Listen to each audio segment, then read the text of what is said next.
12 წლის წინ გაურკვეველ ვითარებაში გაუჩინარებული არასრულწლოვანის გურამ დადიანიძის საქმეზე გამოკითხვები გრძელდება. ინფორმაციას შინაგან საქმეთა სამინისტრო ავრცელებს. საგამოძიებო უწყების ცნობით, ბოლო ერთ თვეში 20-მდე პირია გამოკითხული. მათ შორის ის, ვინც 12 წლის წინ ლომისის სალოცავზე ასასვლელი გზის ვიდეო გადაიღო. გურამ დადიანიძის დედა არ გამორიცხავს, რომ ამ ვიდეოში მისის შვილის ხმა ისმის. 17 წლის გურამ დადიანიძე ლომისობაზე 2014 წელს 15 თანმხლებ პირთან ერთად იმყოფებოდა.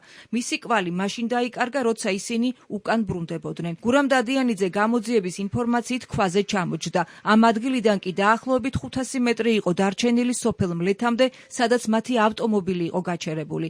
შინაგან საქმეთა სამინისტროს ინფორმაციითვე, გამოძიება მალევე დაიწყო და ყველა საჭირო სამძებრო ღონისძიება განხორციელდა, თუმცა მის კვალს ვერ მიაგნეს.